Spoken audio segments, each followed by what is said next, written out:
The shadows twist like hungry beasts. What's your plan to outmaneuver them this time? I'm eager to hear your thoughts.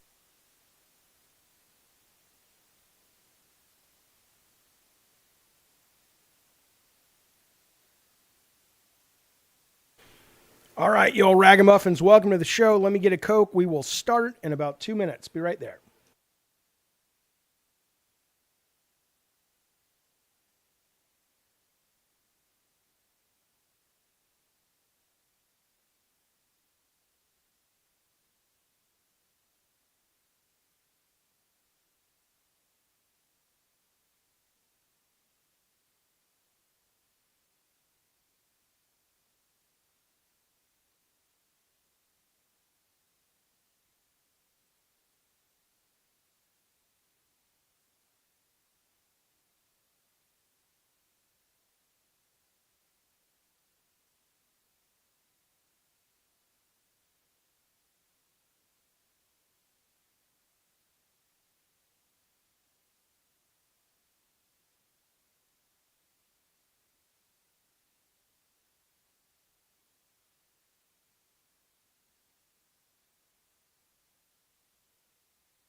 Well, welcome to the show. Welcome to Gabbin' Game for the April 6th, 2026. God damn, the years are flying by. Welcome to the show. Good to see everybody. Let's begin. My delightful friends, it is good to see you. Welcome to the Gabbin' and to the Games. We have a relatively large stuffed crust pizza show tonight. And lots of fun stuff to talk about. There's a chance, well, there's not even a chance, someone is going to be walking away tonight with a $20 gift card for PlayStation Store or the Xbox Store or the eStore on Nintendo or Steam or Epic, if you're one of them people. That's happening later in the show. Phase 2 bathroom, be goddamn right. Good to see everybody. KP Projections with the first super chat of the day says, Jaffe, your thumbnail's AI. Why not just pose for it? Well, let me explain what this is and the reason I do this. It's not that I'm worried about posing for it. It's that I don't really have a good sense of color and a sense of what pops visually when it comes to sort of, contrast and whatnot. So this was a proper posed thumbnail. And I says to the computers, I says, hey, make this read better, make it look prettier, make it look more clickable. And this is what they came up with. So, not that I'm opposed to AI, but hello, Energy, but I will say to you that I absolutely, that's not working, is it? I absolutely have no problem using my own content and then having it push through. Resident Evil Live Play tonight at 8 o'clock California time, if we make our goal, which should be up on the screen, but for some reason, It doesn't seem to be. Let me just see what's going on there. Because it should have gone up. Oops, wrong one. Super chat goal. Hang on, let me fix that right now. Sorry, folks. It's live TV. Live TV. Is that a real?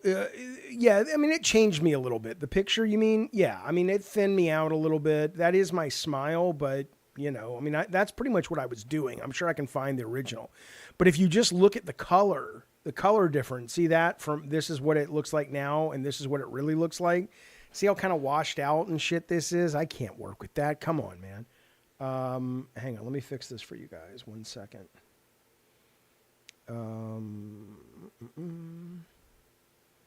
Okay, the goal, current amount, source,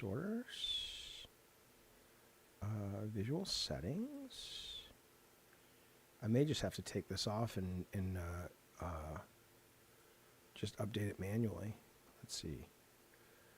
We'll wait. If another super chat comes in, we'll see why it's not taking. But anyway, point is this, though. Yes, tonight at 8 o'clock, we played a lot of Resident Evil 9 Requiem last night. I got to well, I'm not going to spoil it, but there was a motorcycle sequence on a freeway.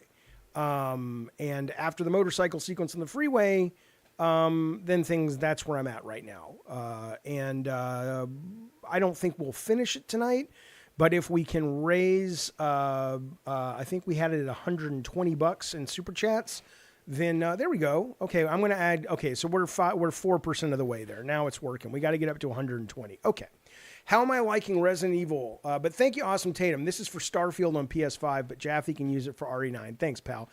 Well, it won't be out yet tonight. It comes out tomorrow.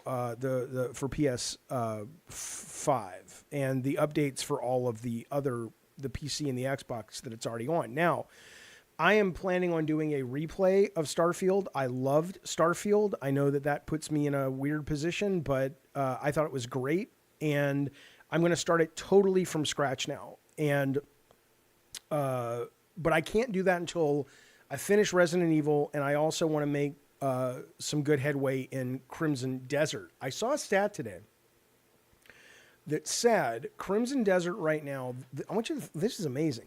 The average player on Crimson Desert, and it's sold about 5 million copies already, maybe a little bit more.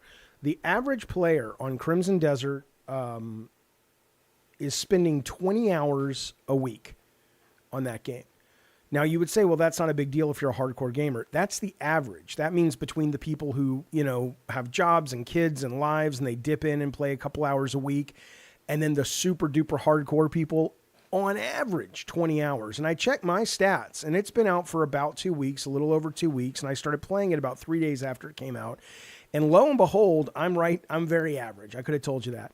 I'm 40 hours into this game. I can't stop playing it. I fucking adore it. It is delightful. So, but I am going to be playing Resident Evil 9 tonight if we make our goal. I hope we do. It'll be good to see you guys there. Jaffe, who's your favorite God of War character except Kratos? Let me think. Probably the Oracle. I think the Oracle's pretty goddamn good.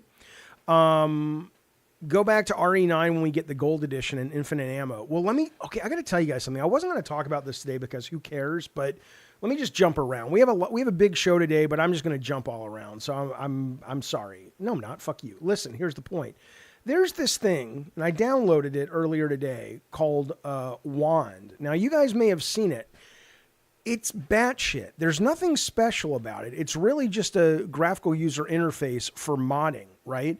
And for cheats. But what you do is you download this that sits on your computer. And I tried it earlier today with, what did I play today? I played it with Everwild, which is like a Minecraft hightail thing. Oh, they have it for Elden Ring too. So look at this. If you load up and activate the game, I don't know if this works for console, but it might. It basically allows you to use all of these tools in real time. Everything from maps to mods and cheats. It lets you literally in real time change the physics of the game. If you're playing Resident Evil Requiem, which we may be playing this evening, you can go into Requiem and you can go to maps, and then it will let you jump around in the map. So if you're like, hey, I'm looking for, let's see, I'm looking for, where's the goddamn map? Hang on. Game maps. Here we go. I'm looking for this item that I need to craft with, right? So, okay, I'll go to the care center, and it brings up an interactive map. And then if you're like, oh, I'm really trying to get this, this thing, you can, a lot of these, you can teleport. It'll just let you jump to where they are and bypass. I mean, it's really fucking weird. Now, I don't have a problem with this, in the sense that, you know, it's your game, you bought it, you can mod the fuck out of it. But I do think, you know, there's like, I mean, I was just fucking around with this, and these are just mods. It just makes mods a lot easier for people. And that, the minute that door opens for a lot more people, I think it's going to be real interesting what it does. The minute I could turn off, we talked about this, the minute I could turn off combat in South of Midnight, which I'm stunned they put that in the menu. They let you turn off combat except for bosses. The minute you can turn that off, I lost interest in the game, because a good game is balanced precariously upon all of the too much friction, and you abandon it. It gets too hard. Too little friction, and you lose interest. You start giving the player the ability to fuck around with those knobs. Hey, it's their right. It's their fucking right. But I don't know, man. I don't know how I feel about that. Anyway, I was going to talk about that later, but I did download it. I played with it. It's cool, but I hope to never touch it again. Hey, J.S. Gilbert's in the chat, you old knuckleheads. J.S. Gilbert is the man who really probably, I would say, voiced the best and most well-known version of Sweet Tooth. He was, we started working with J.S. in Black, Twist Metal Black. You were there, JS, I think for the, you were there when we launched some of the stuff in 2012. We'll actually be talking about Twist Metal 2012 later today. And I think you've done a couple other things, but yeah, I mean, he's the knees bees, baby. He's it's good to see you, bud. I saw that links, and we're going to be talking about you a little bit later in the chat as well, once we get to the Internet Hobo. Not that you and the Internet Hobo have anything in common. That's just where I put a lot of things like that. And I do want to talk about, I want to show a God of War statue and some other stuff that Lynx has made. So, okay, let me get a sip of the bubbly, and let's get into the proper planned show. Okay, number one, I want to tell you, I was very sad today. The world is falling apart. Rockobot from Mega 64, they're here in San Diego. He posted this. I didn't know this. I hadn't been out to the motion picture show since New Year's Eve when we saw Stranger Things in the theater, right? But he was posting this because he's in San Diego too, and he goes to the same theater. This is what the Regal Cinemas used to look like 3 months ago, 2 months ago, whatever. Just all the big theaters were themed, and he didn't have a picture here, but you go out into the lobby and there's like a giant mural of Hollywood stars, and it's just, you know, it's fun. It makes going to the movies a little bit more fun. Well, God forbid the beige moms are not satisfied, I suppose, because now all the Regals in America are becoming this. This is now what our Regal Theater looks like in San Diego. It's the most boring shit. And if you read the reason they're doing it, my guess is the reason they're doing it is eventually they're going to have to sell the building, and they're trying to make it easier to sell. But their bullshit excuse is, we want to bring people back to the movies. This is not going to bring people back to the movies, you fucking morons. You think I'm going to go to a movie that has less personality and less imagination? This is like I'm walking into a goddamn board meeting. The whole fucking reason I go to the movies is so I can escape my real life. This looks like I'm going into a goddamn meeting where we have to figure out which members of the team we're going to have to let go of when the game ships. Not very Regal, says Gilbert, if you ask me. You goddamn right. Yeet, great to see you over here. We know Yeet has been a big supporter of our show in the mornings over on Lolcow Crypt. She is now here, and it is delightful to see you. Thank you, buddy, for that. Thank you for that support. Join in the Diet Coke Commandos. Now, So that's sad. I wanted to point that out, but it's happening everywhere. Like somebody said, PK says they took the soul out of this like they did to McDonald's and Burger King. It's disgusting. Absolutely disgusting. This might be because of AI, says KP. I'm pretty sure you're full of shit, and you just shut your whore mouth. Thank you very much, though, for that super chat. We're up to $7 on our goal to get to 120 to play a few hours of Resident Evil 9 tonight live. Okay, but thank you for that. We appreciate it. Now, what else is happening? Look at this. I'm going to get all the shit that pisses me off out of the way because we have some really fun stuff to do today on the stream. But this pisses me off. I'm sorry, but it just fucking does. And I am a fan of Annapurna Games. I've been a fan almost since the beginning. They're the ones that rescued, what's it called? What Remains of Edith Finch. That was being developed through Sony Santa Monica. They didn't produce it, but they were the third-party producer. They were the publisher.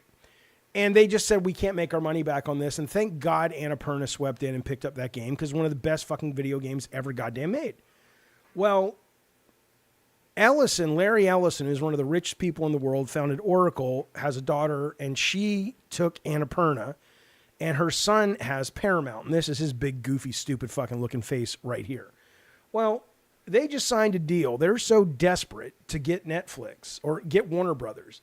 They signed a deal that gives them $24 billion from Saudi Arabia in order to get the Warner Brothers deal. Now, here's the reason this bothers me. Here's the reason this really bothers me. I love Superman. I love superheroes. Warner Brothers represents just some of the best American ideological brands ever made. Superman is owned by Warner Brothers at this point. Batman is owned by Warner Brothers. The Lord of the Rings is not, thank God, but The Matrix is owned by Warner Brothers, right? And now this motherfucker is going to go in with the Saudis, who, whatever you think of the Saudi Arabian folks, they don't share the values of fucking Superman. Now, neither does our fucking American government at this point, but at least that's what we're trying to achieve. We never make it, but he represents the ideal. And now we're going to have the goddamn Saudi Arabians with some kind of ownership and maybe even say over the direction of the goddamn DC Comics. Go fuck yourself. Go fuck yourself. That's what I would say. So, but again, it ain't like Americans' hands are clean. We're all complicit in some of this bullshit. But I got to tell you something. That's disappointing to see. They ever buy Disney and they get Indiana Jones, it's over. I'm going over there and I'm going to give the prince my what for. I don't know. Sony Santa Monica are the ones behind Edith Finch, says Addie Pie. I never knew. Well, we didn't develop it and direct it and design it. I think that was, I forget the name who made it. Great developer, great group of people. But we were publishing it, and I think we were even incubating their studio. I considered subscribing to Crypt earlier, says Rocker, for the members-only chat, but the $99 price per month, that's not how much it cost? What are you talking about? You can get in on that, the members-only chat, for like $4 to $9. What do you mean? And not only that, yeah, Wayne says, whatever happened to Truth, Justice, the American Way? Well, they got rid of the American Way, but the fact is when you've got, I know people think I'm all, because the anti-Semitic goblin thing in Crimson Desert, that's made some news. But in this case, you've got two Jewish kids who felt put upon, picked on in New York in the 30s. They invented Superman. I can't imagine they're not rolling over in their fucking graves going, are you fucking shitting me? Not to mention Jack Warner and the Warner Brothers, all of these guys from Eastern Europe, Jews leaving and coming to America to try to assimilate with the American dream and build their version of the great American dream in their films, in the Warner Brothers movies in the 30s and 40s and 50s. Now it's owned by Saudi Arabia? You got to be shitting me.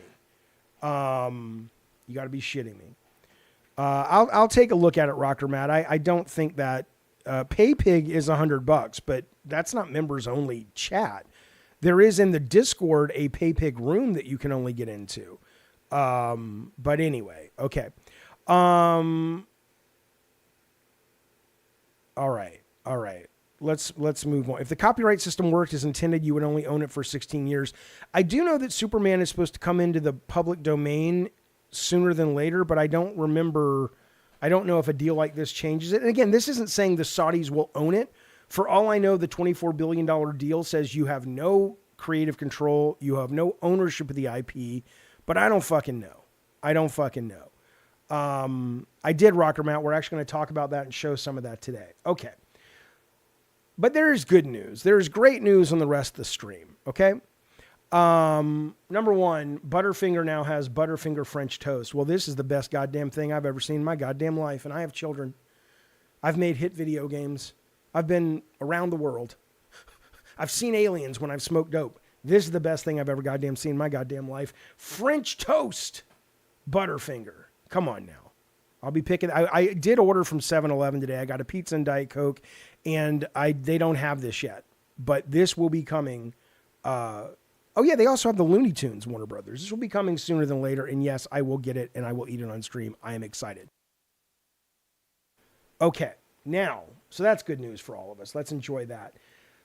I don't know if you're struggling like a lot of people when it comes to your finances, but I will tell you, I'm here to warn you, because Amazon has just launched something today that is diabolical.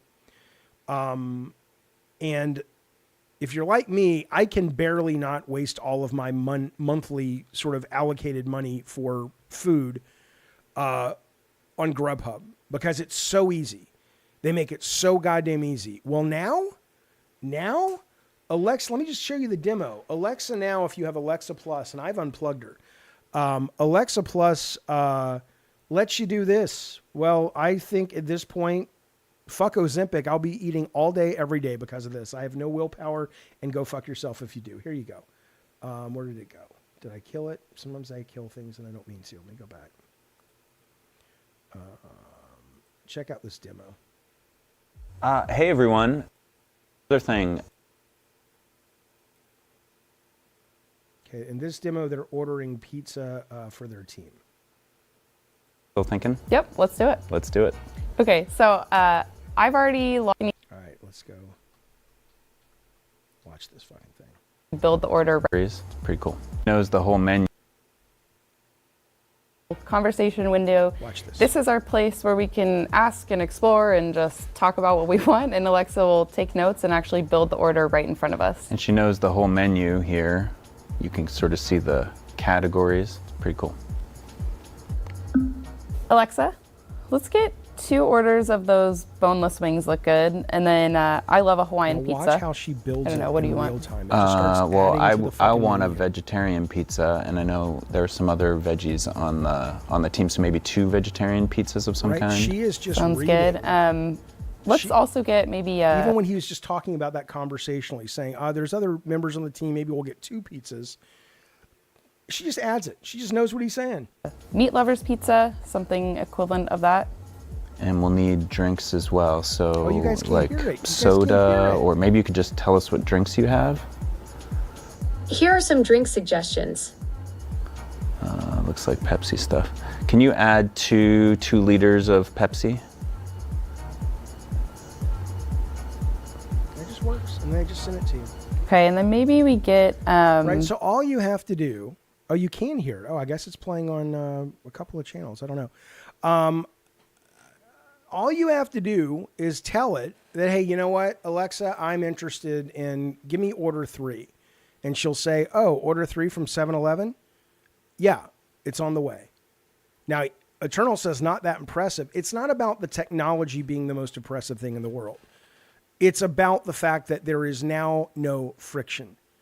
Before, at least you had to go to Grubhub, and it's like, which credit card do you want to use? And you're like, I don't know. Maybe I shouldn't keep spending money on this shit. This is now just, you just say it. You say it, and it's too late. You say it, and it's goddamn too late. But, we should be better at saying no to ourselves, but I'm not. K-Nubs, thank you for the super chat, buddy. He says, I'm glad none of those apps deliver to me in the woods. Yeah, you goddamn right. You get to win, I get to lose. Now listen, but the rest of the day is all about winning. We have good stuff going on. As a reminder, if we make it to our goal, we're already 10% there by the end of the stream. We will be doing a live stream of Resident Evil Requiem starting tonight, 8 o'clock California time. That's some good news. It's not the best news of the day. The best news of the day is we have our first sponsor. Our first real, honest-to-goodness, dyed-in-the-wool sponsor, and we will be spending some time talking about these delightful fellas a little bit later in the show today. You'll be seeing their brand hit the screen from time to time. It is a click down below. You'll see the click on the side of the screen. Retro Game Treasure, hand-picked retro games picked just for you, delivered to your door every month.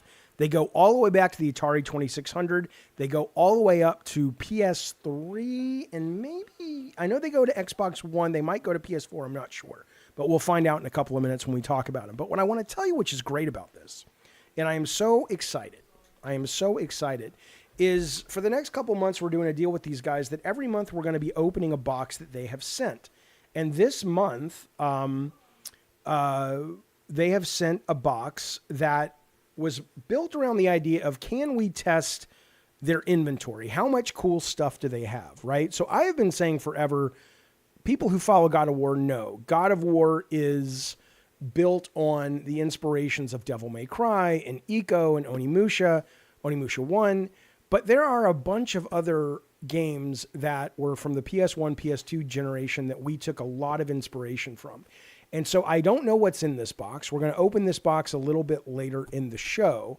And these will be games that you probably are not aware of that were meaningfully inspiring to the God of War 1 2005 game design. Then later in the week, we will actually be playing, not through the games, because it's a lot of gameplay time, but they sent me a PS2, an original, so it plays PS1 and PS2 games. I don't know what's in this box, but it'll play either.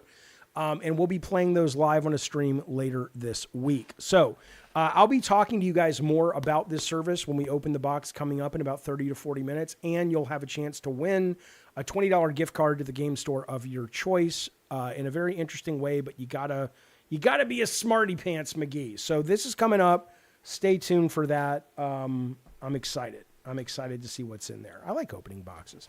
Somebody said to me the other day, they said, when I was talking about this brand, they said, I don't understand. I thought it doesn't make sense that you like loot boxes and stuff. And this is what was so weird to me, because I loved loot boxes. Like a lot of the stuff on the back wall and in the bags that I haven't put back up on the wall, I would go to the comic book store and I would buy the DC figures and the horror. Hell, I think this guy might be, like this Freddy Krueger was from a box, mystery boxes of slashers and shit. So I'm all in. I like the little mystery of it. I know a lot of gamers are like, yeah, you're putting shit in a mystery box. Fine. But I like it. There we go. We got Retro Treasure in the chat right now. You got any questions for them before we get to talking about their product? Hit them up. And maybe even if they want to come on the show and talk, it's a very cool service they provide. But here's the point, though. The first box, I think, is very exciting because we're going to talk about some God of War history. But the future boxes we've talked about is we're going to see just how good their human-based algorithm, aka their brains, are, in sourcing some games that really scratch an itch, but I don't know the specifics of what those games are. So I'm starting to feel box number 2, and again, we'll talk about this in a little bit and how it works, but box number 2, when it comes next month, I want it to be, I think, a bunch of horror games that are underrated and not very popular, but still good. Like everybody's played the Resident Evil main lines, the Silent Hill main lines. I want to discover some horror that I've never even fucking thought about, right? Or maybe I've heard of, I've heard of everything, but you know what I'm saying? Most people haven't heard of, or if they have, they certainly haven't played it. So we'll get into that in about 30 minutes. But that's exciting. I'm looking forward to talking about that and showing that to you guys. In the meantime, let's jump into some news about the video games that we all love very, very much. Now, Mario Galaxy movie. Think about that, my friends. Think about that. $191 million over Easter weekend. 5-day weekend, 191 million. Biggest movie opening of the year. It's made almost 400 million all around the world. I have no intention of seeing it because I didn't think the first movie was very good. If I had kids, 100%, we'd be seeing it. But they don't want to see it. But I can tell you that, people who have seen it say it's really good, but not for me, but it's nice to see video game movies doing well. But if you're really a video game fan that watches this show, you're going to be more interested in this. This is the bee's knees. Fuck you. This is the set. They started filming today. Let me turn down the audio if I can.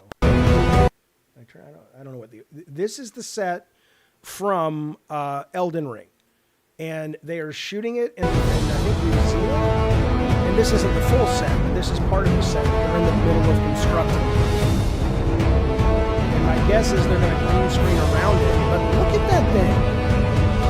I do have kids, but they're not young enough. They're too old now to go see Mario. Look at that. It looks like I know exactly where that is in the goddamn game. And let me tell you something else, which is amazing about this, is they also cast Nick Offerman, who of course is in tons of things, but he also was in The Last of Us season 1 anyway. I think he may have even won an Emmy Award for it. But regardless, he has now been cast in the movie, and it is directed by one of the best directors working today, Alex Garland, who has made Ex Machina, which is amazing, Civil War, which is very good, Annihilation, which is amazing, and he also was the creator of the TV show Devs, which is one of the best miniseries, in my opinion, ever. Okay, so this is not going to be some Yui Bowl fucking movie. This is going to be a real goddamn big boy movie, and I am here for it. I think it looks really neat, especially because you've got real sets and you've got the pedigree of these people. The other thing, and again, I told you we'd have good news today. The other thing is the goddamn Resident Evil. So Resident Evil, the movie, which is already in production, already finished production, that is being directed by this guy, what's his face, Zach Kreger. He made Weapons, he made Barbarian, and he has now made Resident Evil. This may be the first Resident Evil movie that we get that is a genuinely great movie on its own. This comes to mind not just because I'm excited about playing Resident Evil tonight, if we make our goal, and we're getting there, we're 10% of the way there, a little over, but also because Spielberg himself came out and he said, the headline is Spielberg says Weapons was so good, he feels no need to make his own horror film. He says he's been wanting to make a horror film his whole career. He says he still may one day. He says, but he saw Weapons.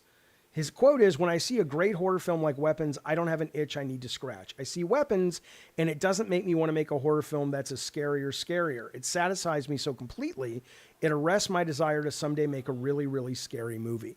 The guy doing that is the guy who's doing the Resident Evil movie. So I want you to, again, I'm the guy that came up, with the Super Mario movie with Bob Hoskins. You have to understand, this is a big deal. This is a goddamn big deal. Our movies for games were terrible. And now we've got two of the best young directors who are making two of the biggest, best fucking franchises. You can't not be excited. I mean, you can, but you're a goddamn maroon. I love it when I call you that. Hey, listen, I also want to say thank you very much for the super chat that came in from, where did it go? From KP Projections. He says, I hear you on Saudi Arabia, but the real enemy, AI. I don't think so, KP. I appreciate the super chat, but I don't think that's what we're talking about. I just don't agree. But that's good news, man. That's exciting. We got some big fucking movies coming. Now, here is a question I have for you guys. It doesn't matter. Look, Addy Pie says Spielberg's on crack. Brad Skaggs says Weapons was weird for me. It clicked for me better when I learned about its friend who died. All that may be the case, but there's no doubt it is a well-made, good movie. And it also got an Oscar for, what's her name? She was in Field of Dreams. Amy Madigan. It's a real fucking movie. I don't think, Sinners, I think, is a great fucking movie, but the point is, it's nice to see some real fucking directors taking over these movies. Like the guy who made Uncharted, the movie, what are you talking about? I don't even know who he is. He probably did, who gives a shit? Nothing. These are real fucking AAA directors here. Do I have the same excitement about Jordan Peele coming into games with Kojima? No, but not because I don't like either one of them, K-Nubs, but simply because I don't know how that's going to manifest yet. Right? Jordan Peele clearly makes great horror movies, and he's a very creative, interesting mind, but that doesn't mean he can play guitar, and it also doesn't mean he can make video games. They're very different, but maybe. So I'm very curious is where my head is right now. PK says Disclosure Day looks good, and Gremlins 3 will be good. Spielberg still got it. Disclosure Day I'm very excited for. Very, very excited for Disclosure Day.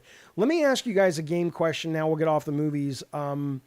I have been Medal of Honor, Call of Duty multiplayer has been my go-to game when I just need to kind of blow off some steam, either that or Snap, for the last 5 years, maybe 6.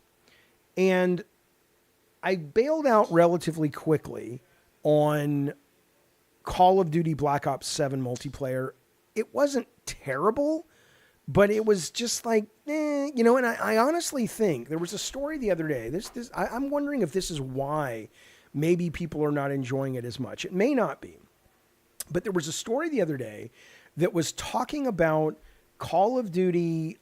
People had sussed out or made this guess based on data mining that Call of Duty did this thing that if you're playing on a PlayStation or a console against someone on a PC, they don't just adjust your aiming on to make you more competitive, but even damage rates and stuff. So if I'm playing on PlayStation and I hit you, my bullet's going to do like 0.17% more damage or whatever. It's very subtle, but Activision has come back and said, no, we're not doing that. But the reason I bring it up is I don't know if you know this change, if you follow Call of Duty. This is some game design shit, but I'm not a Call. No. So Farnsworth says Jaffe, a Black Ops 7 enjoyer, explains a lot. No, I have it deleted, and you know how big that fucking game is. So I'm kind of like, every time a new season comes out, like season 3 now, I'm like, maybe it's gotten better. Right? And this particular, and the single player was rubbish. I couldn't get an hour into that fucking thing. But anyway, the point is, with Call of Duty Black Ops 7, and I think they made a huge mistake. Well, I don't know if they made a mistake. They made a mistake for me, which is they made skill-based matchmaking no longer the default. So if you just play like you've been playing for years and you hit go, you will jump into a match and it will be based on ping primarily. So you're going to get a well-playing match when it comes to latency and blah, blah, blah. But you could be put in a match with some of the best players on the planet. And some of the best players on the planet and hardcore guys love this because they hate the fact that if it's skill-based matchmaking, every match for the most part, they get put up against people where every battle is a real fucking tense battle. But frankly, that's what I fucking love. But anyway, the reason I bring it up is I wonder how much of that is the reason Black Ops 7 has not performed as well as the other ones, because most people are not looking for a different Call of Duty multiplayer matchmaking system. Most people feel really cool that they can hang in there and be somewhat competitive, give or take a little less or more on any match you put them in. And now that's been thrown away for the internet vocal fanboys, and it certainly has made the game less fun for me. So I don't know if that's the main reason it has collapsed. Addy Pie says that's a skill issue, Jaffe. You got to get good. I don't want to get good. I don't want to be an MLG Call of Duty player. I want to play it. I want to have fun. I want to have fun at my level. I want to be pushed a little bit to get better. Sometimes I want to be the best guy on the team and get the cool, best replay or whatever. But that's what most people want. Most people are not looking for a big budget, Fast and the Furious style franchise to ask them to get good. But anyway, that's my question. If you are playing Call of Duty Black Ops 7 still, has it gotten better? Has it reverted to the old matchmaking by default? Or it's pretty much, other than new weapons and levels and a few modes, is it the same kind of game it was when it launched and it's not worth downloading and wait for the next one? I'd argue, says Eternal, it's players who want to teabag noobs and spawn camp with their kill streaks. Yeah, I would as well. And not all of them. You know, I think Eddie Torres has been a big proponent of no skill-based matchmaking, and I don't think he's a troll. He just really likes, you know, the way he likes to play the game. But I think they're the vast minority of people out there playing it. But waiting on the Call of Duty comeback this year, awesome Tatum. So then you're basically saying no, it has not gotten better. They have not reverted back. If not, then I'm not even going to think about it. They can go fuck themselves. I have too much to play anyway. Why even spend top dollar on a new game if all you want is more of the same and not be challenged? Yeah, and again, what's nice about skill-based matchmaking is it's that sweet spot. You are challenged, but you're not so challenged that it feels like, okay, I need to spend the next 4 months being amazing, and really dedicating my life to this so I can actually finally enjoy my $70 game, is what I would say. Elijah Control says, legit fuck Call of Duty. I don't know why. Up until this one, it's been a great fucking game. What's the matter with Call of Duty? All right. Let's move on, though. Let me know in the comments. People ask me a lot. They say, Jaffe, is it really that big? And I say, yeah. They also ask me, hey, Jaffe, what are games you're excited about? I get asked that a lot. I wonder why, but I do. I wanted to bring up a list. These are the games coming out in April, and let's talk about them. Willie Farnsworth says Black Ops 7 is not just more of the same. Then we would all rag on sports games because they're all the same. Black Ops 7's made it worse. Yeah, but have they improved it, is what I'm saying. I don't agree with you, Elijah. I mean, that, you know, if you don't like it, I appreciate it. But at this point, people saying Call of Duty has been trash for years are the kind of people that say SNL, Saturday Night Live, hasn't been good since the 70s. And it's like, yeah, it has. You just don't watch it, and you're just kind of bandwagoning. Because it doesn't mean it doesn't have bad... I got to shut my door because Tech's on a goddamn bender. Jesus. Explain something to you, by the way. That's the show they're doing right now. Where if we go over there, there's a good chance people are spending money so they put mustard up their penis hole, aka their urethra. And they've made about $600 so far. We're trying to raise a teeny tiny amount of money to play Resident Evil, one of the best games of the year tonight with you guys. Now, do you owe this channel that? Of course not. Of course not. But I just want you to know, there are people out there spending money on putting mustard in their penis holes. And we can't raise more than $13 to play Resident Evil. What the fuck has happened? What the fuck has happened? Listen, let's keep going. But yeah, I do like Call of Duty. I am a fan, but I do not like this season at all. Okay, let's move on. Shall we? Okay, so anyway, games that people are asking me. These are the games coming out in April that I want to talk about briefly. Darwin's Paradox just came out. This is a really good demo. I played the demo. It's about an hour long. It is exceptional. The reviews are sitting at about a 76 or 74 or whatnot. So I don't know if anyone's actually gotten it and played the whole game. Somebody on our chat recently had, but I don't know if anybody watching today has played this. But the demo was great. Again, this kind of falls back to the problem, which is there's just too much to play. In any other generation, I would be playing this day one. There's a very good chance I will never fucking play this game. And they did everything right with the demo. Darwin's Paradox from Konami. It's very Metal Gear Solid coded. You play an octopus. It's very, he has the what do they call him where Otacon calls in on the whatever, the codex and all that shit. He's got the band. He's hiding in a box, but it's its own thing. It's kind of like thematically an octopus is Solid Snake. Gameplay wise, it's kind of like Inside or Limbo or some of the original Oddworld games or whatever. So that's coming out. I'd like to think I'm going to get around to playing it. Is it on Game Pass? Maybe if they put it on Game Pass. Is that a Game Pass? I don't think so. All right. Fishbowl I've heard good things about, but I don't really have... it's a narrative game about dreams, grief, and hope. Yeah, I got enough of that in my own life, lady. No thanks. You're surprised I like the new SNL. I do. And I also like that... is it John Mahoney? Who's the lead writer now, who went off and did his own shit. He used to be a writer. His shit is just absurdity. I like absurdity stuff, you know? Do you even like stealth games? Traditionally, no. I don't. I like games where you can be stealthy when you want to, but it's not your only choice. But what this game is it's not this one, but Darwin.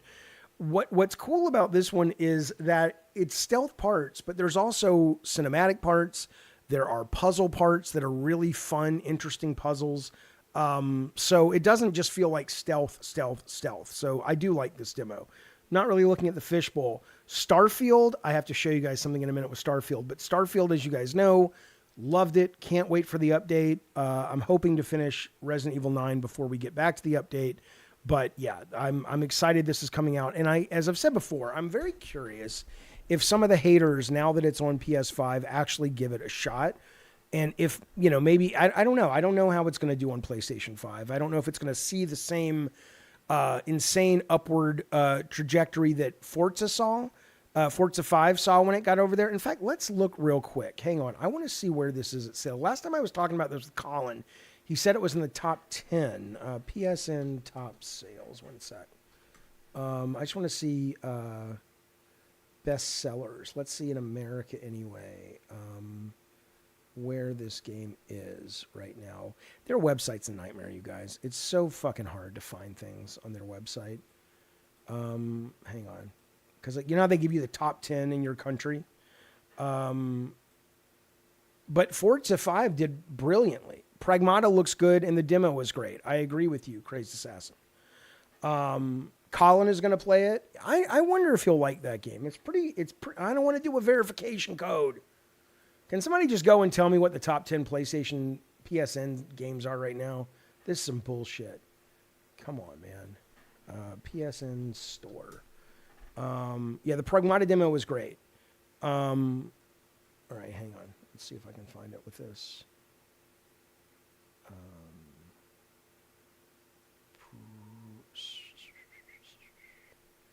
I actually need the storefront, boys. What's happening? Browse? Come on, man. All right, well, if anybody happens to see, if they have their PlayStation on and they're able to see, this might be it. Starfield's in the top 15 if this is accurate, but I'm not entirely sure if it's accurate. Pragmata sold me so long as reviews don't find anything game-breaking, says Eternal. You mean the demo? Yeah, the demo is great. Anna G says yes to watching RE gameplay. You goddamn right. Thank you, Anna G. We appreciate that very much. We are at 15% of the way to our goal. Now, Brad Skaggs, that's what we're talking about next. Brad Skaggs says, hey, have you guys seen the mod for Star Wars, for Starfield? I knew that there were people that were doing mods, but I did not know it was this insane, and it's not even done yet, but it's called Star Wars Genesis. It is an unofficial mod on Starfield, and I believe you can download it now, and I think I'm going to play that before I play proper Starfield. Let me just show you guys the trailer. It's pretty impressive. It's a brand new campaign. It's all been Star Wars'd out, voice acting and everything. This is what Brad is talking about. Awesome, Tatum, and I'll get back to the games of the month. I'm so excited for Mouse PI. I was excited for Mouse, and then I played the demo, and I thought the demo, or I watched IGN play the opening 10 minutes, and it looked terribly boring. Terribly boring. Crazed Assassin says, how can you play a Bethesda game without mods? The vanilla experiences are always mediocre. I didn't find that, but, you know, your mileage will vary. Here we go. This is... let's watch the trailer for Star Wars Genesis, which I do believe this is available, but they're going to keep working on it. Check it out. There are places in the galaxy, strong in the Force. They are born in places teeming with life and in places that are filled with death.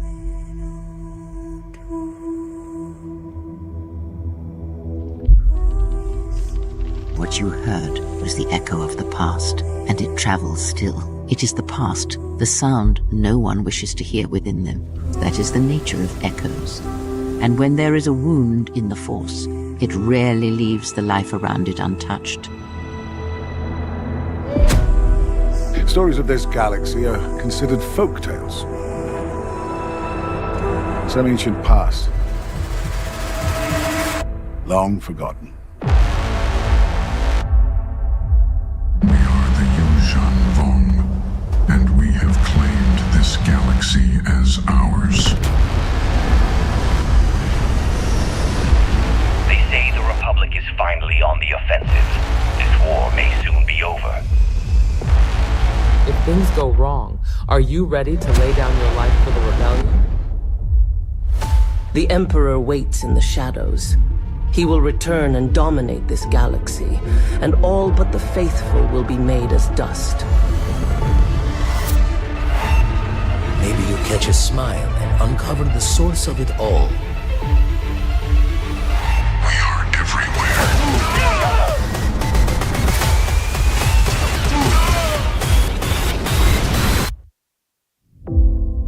The galaxy shall die, and all my hopes for you will have been for nothing. So there you go. I think it looks cool. Now, does it look as cool as the... You guys remember the Stormtrooper horror game? Somebody just made like a small little slice of it.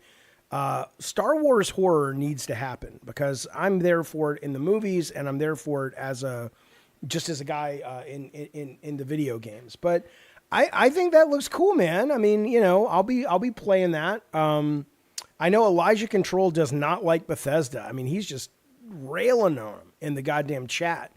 Arath Izzle says that looks worse than Star Wars Outlaws. Star Wars Outlaws was great. I don't think my demand for quality has lowered as I've gotten older. I just think, I mean, I don't know. Maybe Arath Izzle played Star Wars Outlaws and thought it was awful. I thought Star Wars Outlaws was really fucking fun. I played the whole thing. I rarely fucking finish video games. So a Star Wars that plays like Dead Space would be fire, says Travis. Well, they have that, kind of. Isn't that the Jedi games from Stig and those guys? At least the first two. I know they're doing a third, but it's not from the same. Stig's gone on to do a D&D game. Anyway, though, that's coming along with the, what's it called? With that may already exist and be available today, but the other Starfield stuff goes live tomorrow or 9 o'clock tonight or whatever. Elijah says there's a popular Star Wars fan-made horror. I'm assuming it's a movie where a stormtrooper and rebel get stuck on Hoth and have to survive Wampas. Yeah, no, that's very, very cool. The one I'm thinking of is Star Wars Stormtrooper zombie game. Let's see. I'm not going to show you the whole thing. I'll just show you, just give you an idea what it looks like. Yeah, it's Death Troopers. Look at this fucking thing. The game is not very good. It's obviously just something somebody's fucking around with. It's like a fan project. But it's really neat, man. And it makes you go, I want Star Wars to be like this, at least as a game, one game. Yeah, exactly. Oh, nothing there. Don't talk, dude. Nobody wants to hear your voice. Let's watch. Oh, or is there?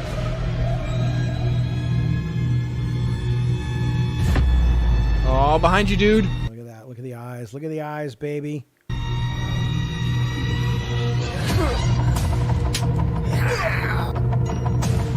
Oh, no, we're without weapons.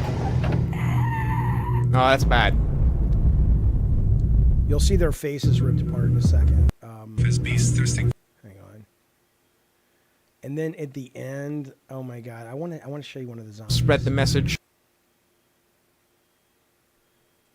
My internet's better than it's ever been. We got fiber, but YouTube for some reason it's weird. It takes a while to start feeding. So I got to figure out why that's happening. This guy died in a very unfortunate position. Right.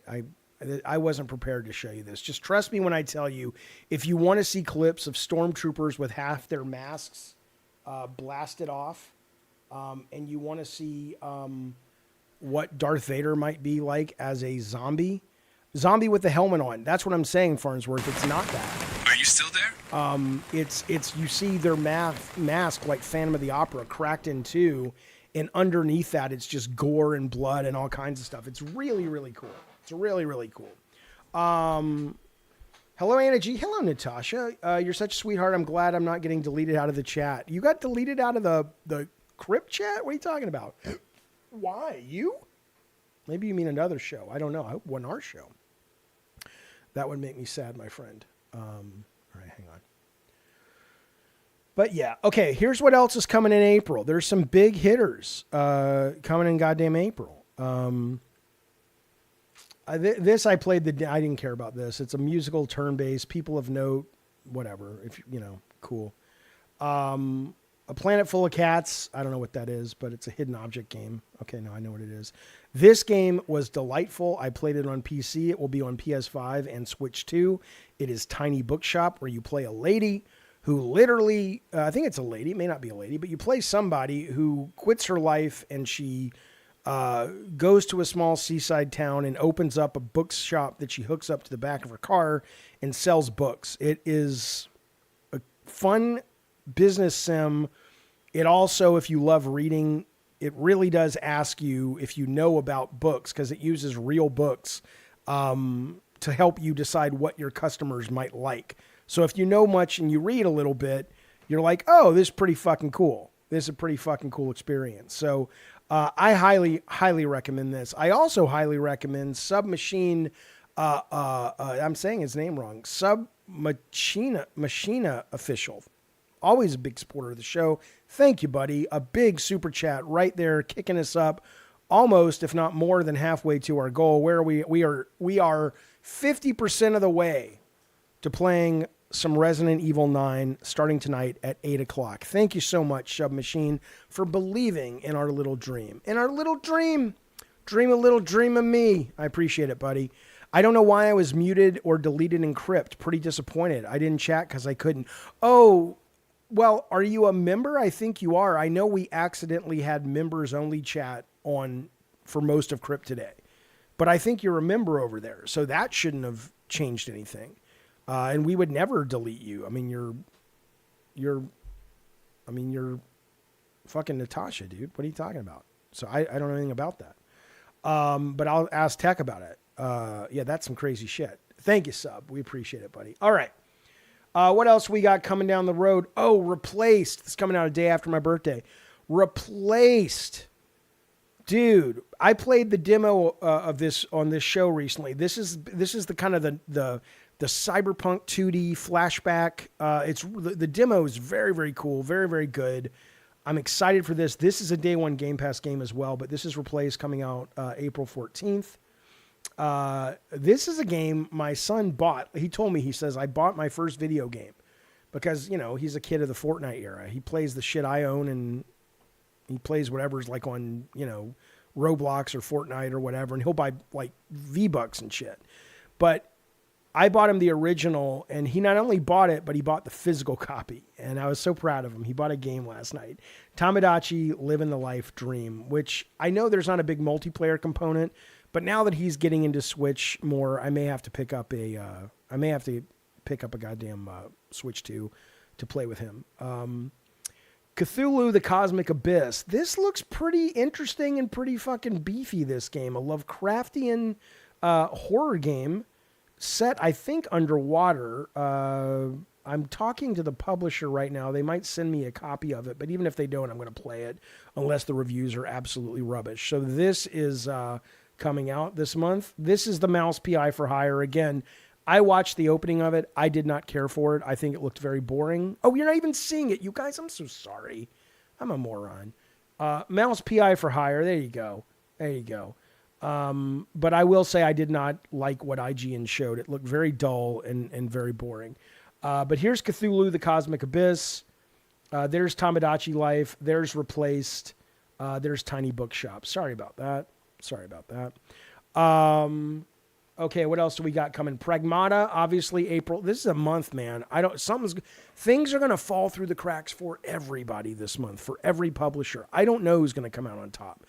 Pragmata, brand new IP, great demo, great fucking demo, but not conceptually that strong of a concept. I don't see the world rushing out to buy it unless the word of mouth is insane. But I'm excited for it. I thought the demo was absolutely excellent. This game, Vampire Crawlers, this is the Vampire Survivors world. When I first played this at Next Fest, I did not care for it. I thought, it's fine.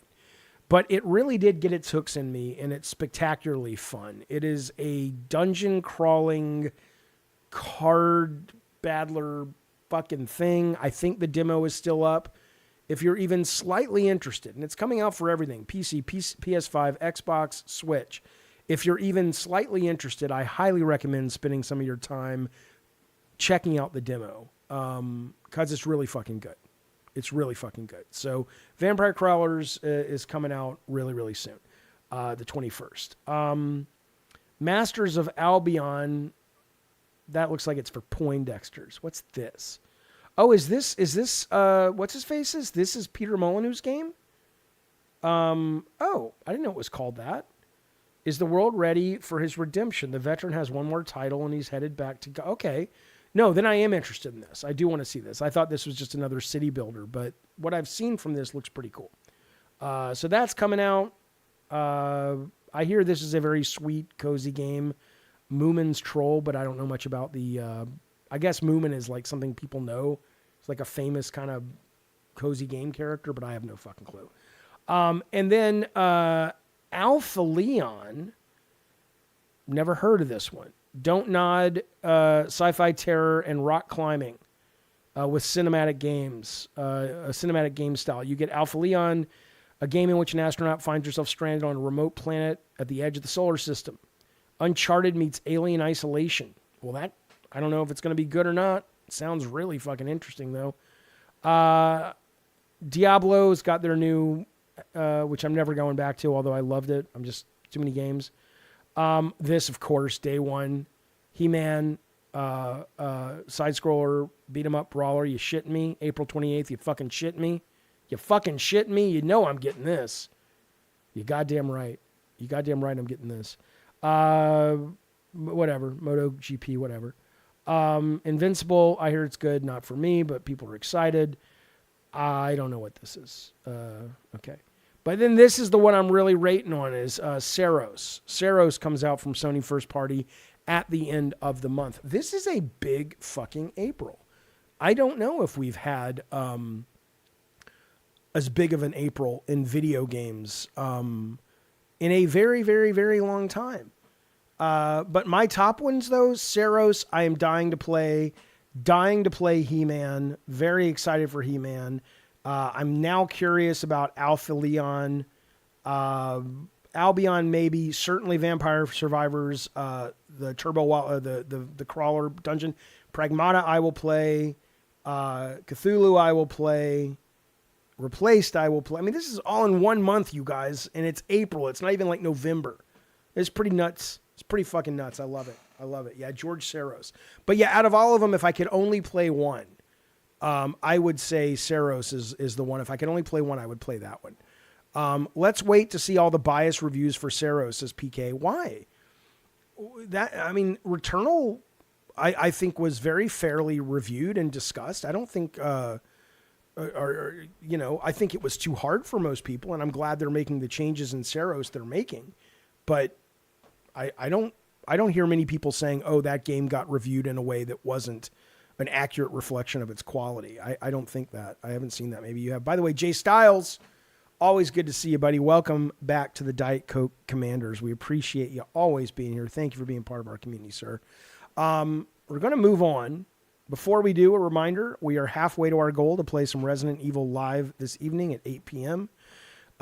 We had some people on the morning stream get really upset with me. It was really interesting. Because we promised the lolcow Crypt audience that we would play over the weekend Resident Evil 9, which we did, and I would be high, which I was. But I got so high so quickly that I couldn't play that game for more than, 10 minutes. So I think if I play tonight, I won't smoke a lot of pot. I'll take one puff to kick up the scares, and then I'll throw it across the room because, I can't handle it. I can't handle my pot. But I do want to play Resident Evil. We are over 50% of the way there, guys. We're going to make it. I can feel it in my bones. Feel it in my bones. Thank you guys very, very much for supporting the show. Let's see if we can get there. Okay. For missing the past couple of months, you old knucklehead, where you been? Thank you, Jay Styles. You don't owe us anything, but we love being here and we love your support. I hope you've been well. I hope you haven't been, maybe you're like an assassin and you can't tell us. It's like, just don't say anything, Jaffe. Okay. It's my fantasy. Thank you, buddy. We appreciate it. And thank you, K-Nubs. I want to see Jaffe beat Requiem tonight. Come on, chat. Do you really think I'm close enough to beat that goddamn game? I don't know if I can beat it tonight, but I love it. I'll play it for at least 2 hours, maybe 3, but I don't know if I have a feeling I have more than 3 hours left of that game, don't you think? I like Alana Pierce. Ian Anderson says, call me an outlier, but Alana Pierce gives me weird vibes. Something feels off. I like her. I've seen one of her short films. It's pretty good. She's always been nice to me. She's a talented lady. Ambitious. I like what she's doing now, which is teaming up with creators to fund and get funding for movies based on sort of indie video games. What's not to love? I think a lot of guys are intimidated by her. Not you, but a lot of guys like on certain websites are bothered by her because she's an attractive lady who owns her femininity, and that probably makes a lot of guys uncomfortable. We'll talk about that in a minute. Awesome Tatum, thank you for the super chat. Nah, smoke way more pot. Well, I can't smoke too much pot.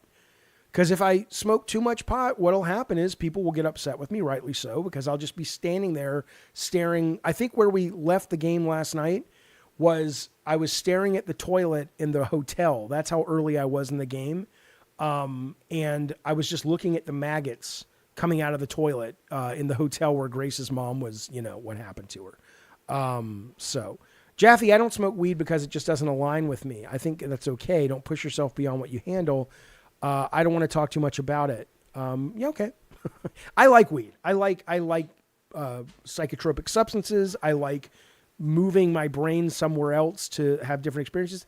Are you shitting me? Come here. Come here. Up, up. Come on. Up. Let the people see you, baby. Come on now. Come on now. Courage. Look at all the nice people. Look at all the nice people. We had to put my dog down last week, as some of you guys know, and he was right there for me. He's such a good boy. He's such a good boy. I love you. I love you. You go, baby. You go, baby. I love you so much. Okay, I'm doing a show. Go. I got to do a show. Hey, Casey the Cannibal. Casey the old cannibal coming in hot. Although I don't think the super chat thing worked because I think we were at a higher. Regardless, that's a shit ton of money, Casey. Casey the Cannibal, thank you so much for that massive amount of money coming in on the super chat. But now I'm a little confused because that would have taken. Weren't we already at 52? That should have kicked the thing up more, shouldn't it have? Hang on. Can somebody roll back and tell me what the Resident Evil 9 live play ticker said before Casey donated? Because Casey just dropped $50 goddamn dollars. That's a lot of fucking money. But I think it should have added more to the ticker, but maybe I'm already high. I don't know. Courage is about 5 years old. But seriously, Casey, that's a shit ton of money, buddy. Thank you so much for your support. We appreciate it. We appreciate it very, very much. That's wild. Thanks, bud. Alana's good people, says Eternal. She says she's autistic, so sometimes misses social cues. People find that off-putting. No, let me tell you exactly what it is. I saw this. I had never seen this before. But this was absolutely...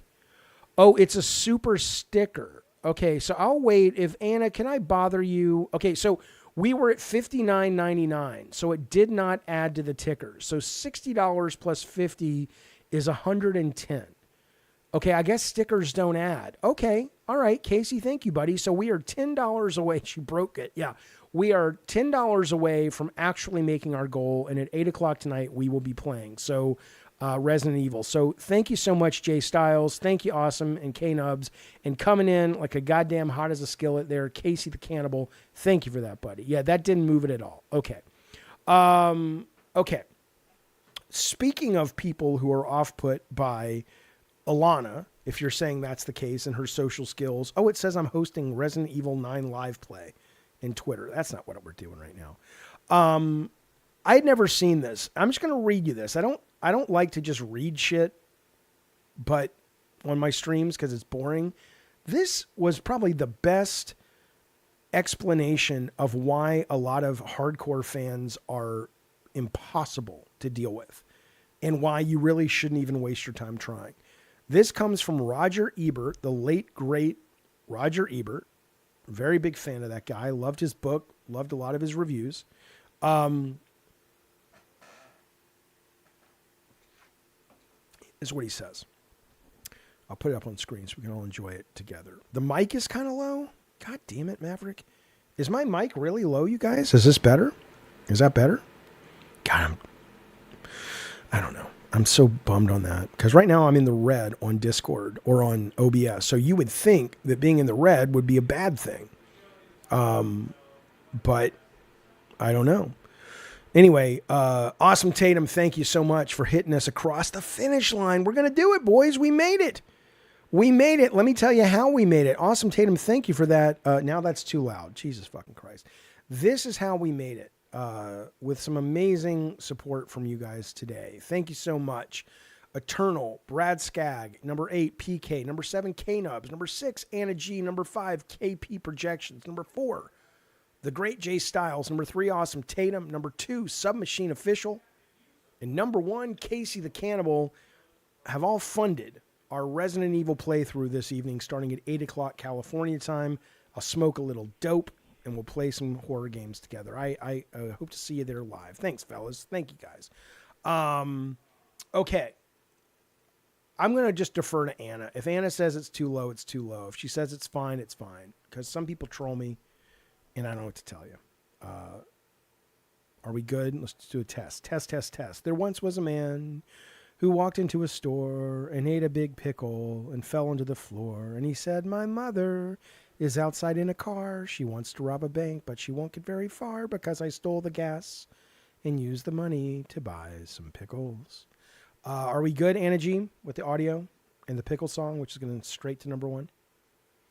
Stay tuned. We're about 5 minutes away from talking about retro game treasures, opening the box, and giving you guys a chance to win your very own gift card. I know what it probably is.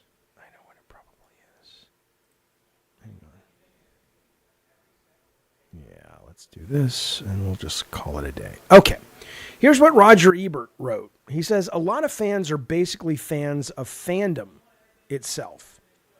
It's all about them. They have mastered the, quote, Star Wars or Star Trek universes or whatever, but their objects of veneration are usually mainly as a backdrop to their own devotion. Anyone who would camp out in a tent on the sidewalk for weeks in order to be the first in line for a movie is more into camping on the sidewalk than the movie itself.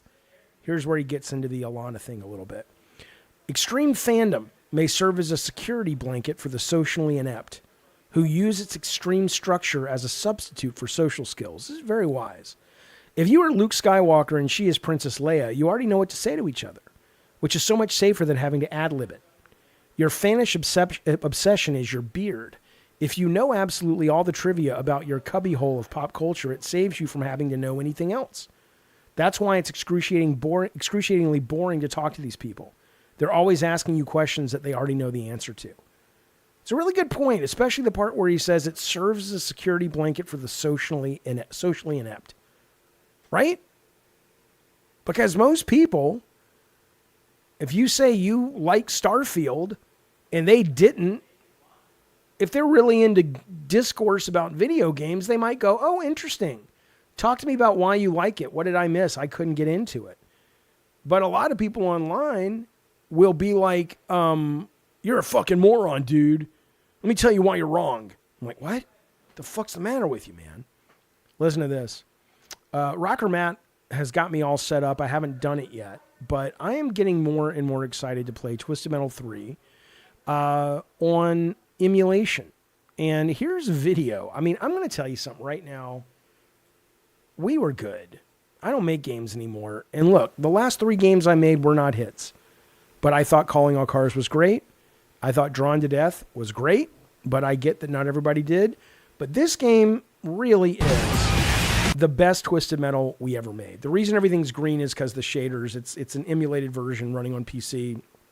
It's not going to be perfect. So the green should be orange for explosions, blah, blah, blah. But, or maybe it's alpha or what. I'm not sure what the green is.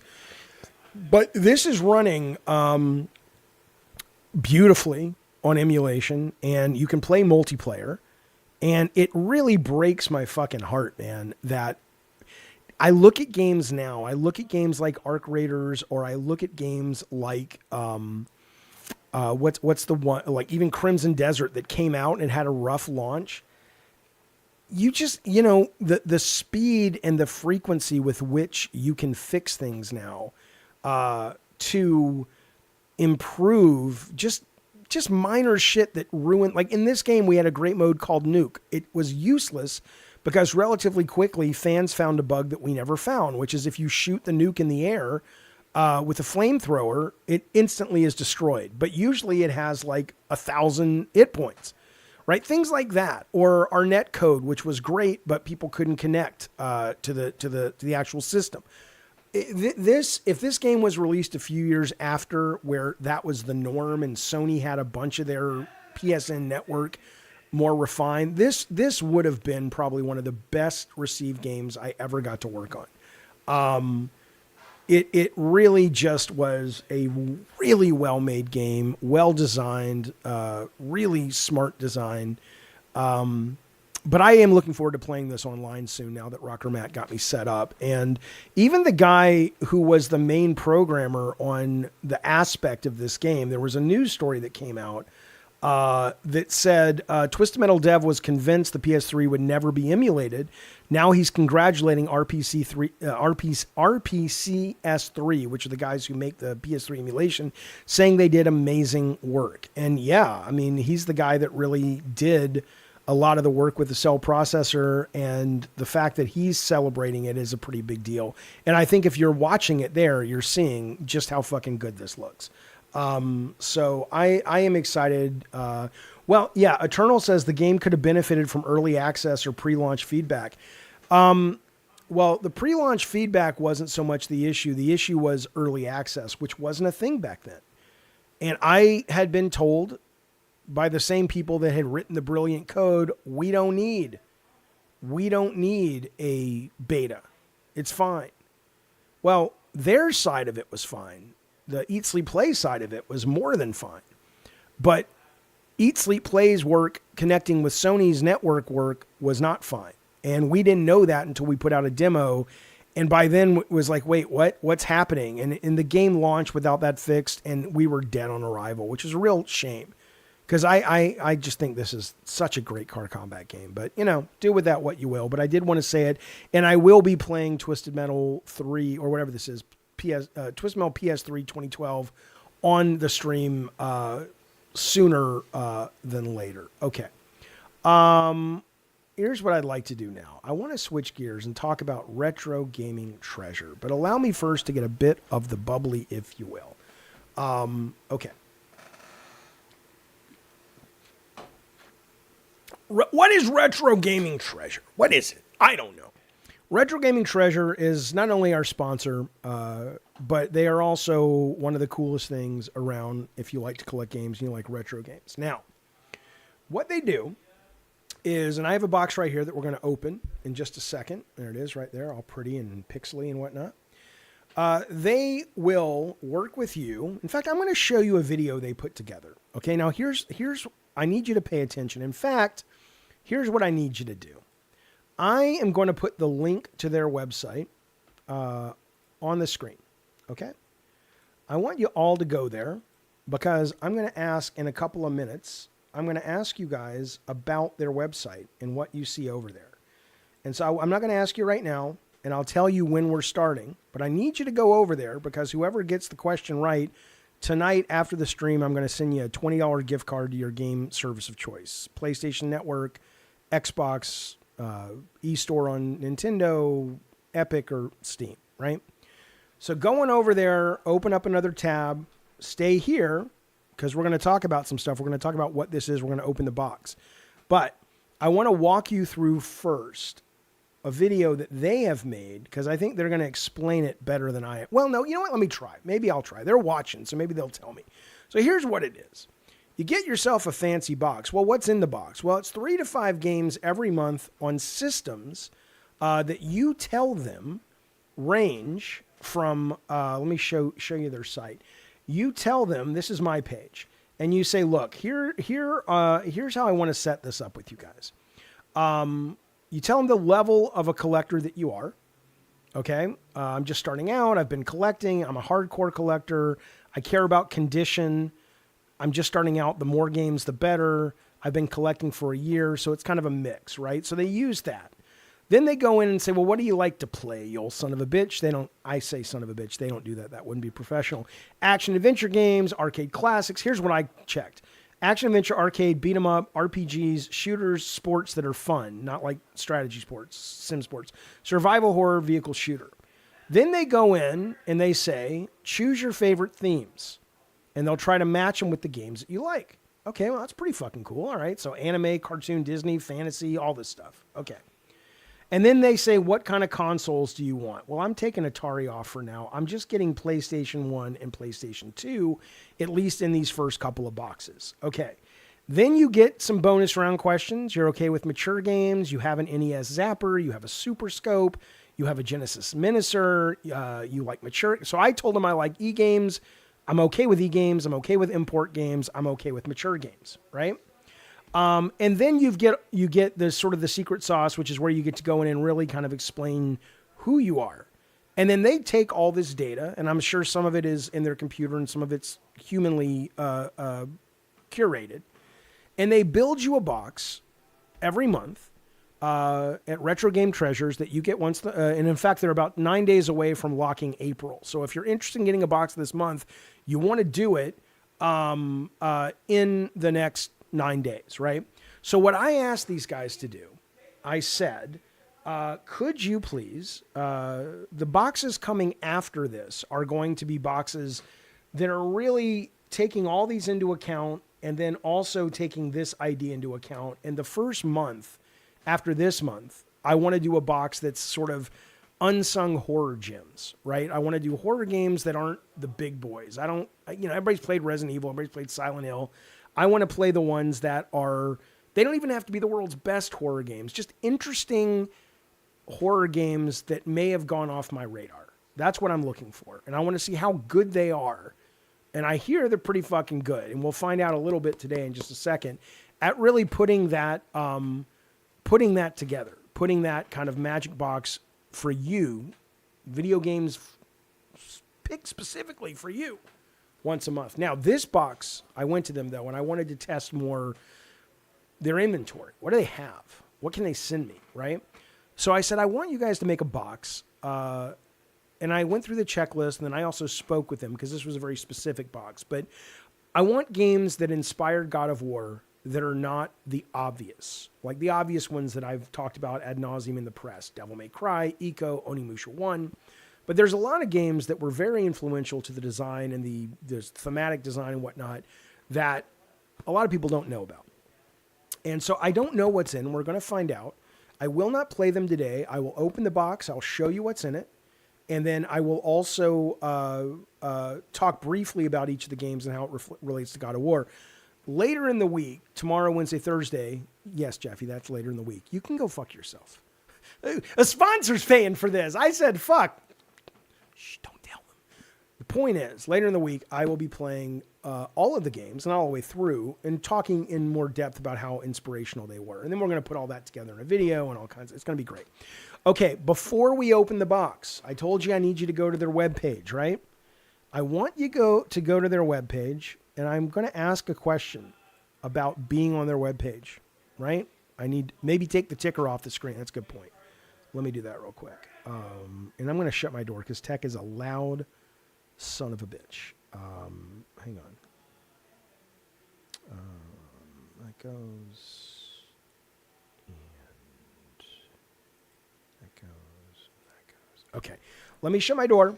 I am not going to lose the sponsor. And if I look, if I lose the sponsor because I'm cursing, that's the show. That's the show. You don't sponsor the show if you don't know what it is. Here's why I think they sponsored us, because they know you guys trust me. I can't guarantee they're going to put your favorite game you've never heard of in a box, but I can guarantee you're going to get a good experience with them. And I don't take on a lot of sponsors for two reasons. One is I'm very controversial. And the other is that I don't believe in a lot of these fucking products. Right? What was the thing we did, that fucking video game, the cell phone game? These guys paid me $700. Not these guys, but the people on that cell phone game for 2 hours to play their game.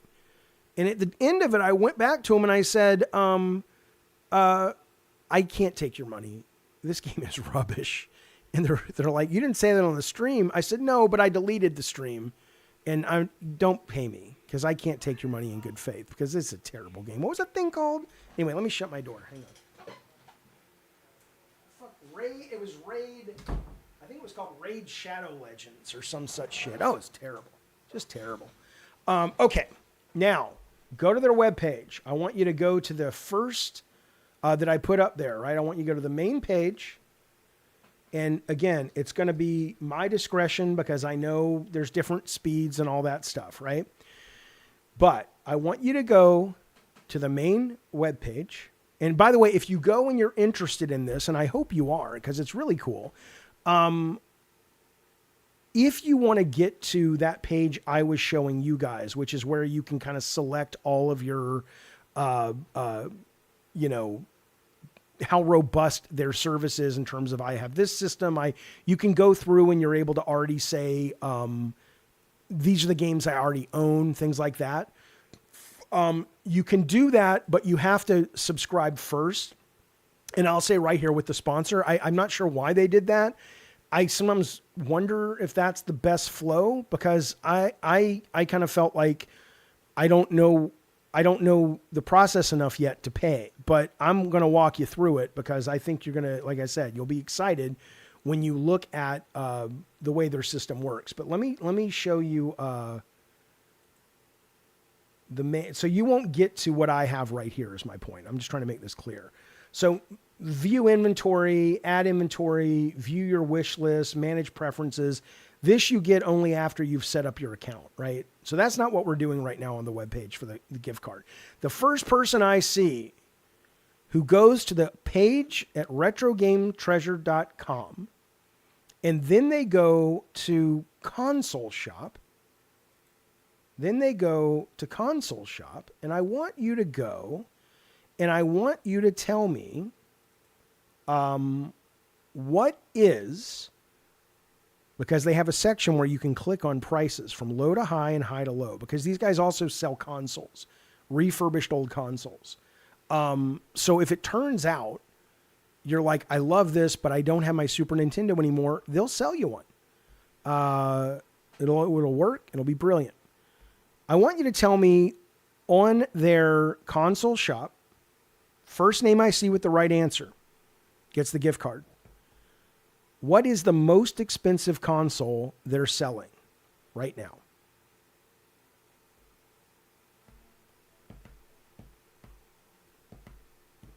Now we'll just sit in silence, an uncomfortable silence for a while, and then we'll open the box. What is the most expensive? And it ain't a bad price. I might pick one up because there you go. Gun gets it. It's the Dreamcast sitting at $149. Jay Styles comes in, April comes in, but the first one I saw was Gun. We will be doing this again each month with a box, so you'll have another chance to win. Gun, in the meantime, hit me up in Discord as soon as the stream's over. Hit me up in the Discord with a DM and tell me what system or what you want the gift card for, and I will hook you up before we do our Resident Evil stream. So now let's get to, Gun Speedy, baby. You goddamn right. Now let's get to the box. Again, this box is supposed... Now, this can all go shit. What if they put games in there like, Custer's Revenge. And I'm like, what the fuck, you guys? But I don't know. But this box will have games, apparently, that represents games that inspired God of War, lesser-known games that inspired God of War 2005. Okay, here we go.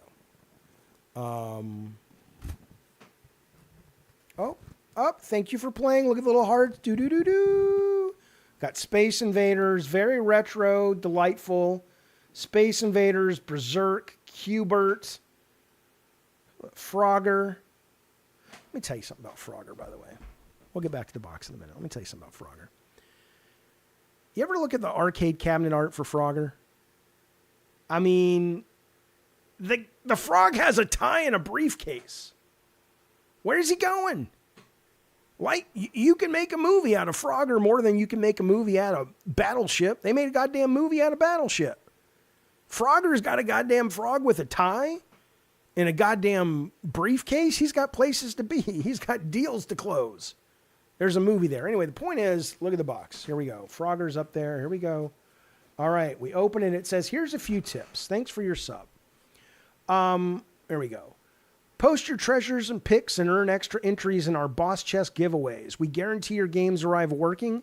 Just email us if you have any issues. Stay retro, Buck the Mega Buck, who runs the company. He's in our chat right now. If you want to find out more about this delightful company, you can click below in this about this video. You'll also see their link going up and down the chat. Okay, they've put these in, which I don't recommend, sniffing or anything. I got myself a little sticker. Thank you guys for that. I got myself an 8 megabit memory card. An 8 megabit memory card. I didn't order that, but I mean, they put that in there. I appreciate your little treats from time to time. They also want to let you know, I've been on their podcast before. I'm not looking at the games yet. I don't want to see them. I want to be surprised. They also want to let you know they have a podcast every Friday on YouTube. I've been on it. We did a nice long episode. That is available to you as well over on their website and on YouTube. Here we go. Oh my God. Okay. I've seen the first game now. Okay. Now look. This pisses me off. Not the box. The box is delightful so far.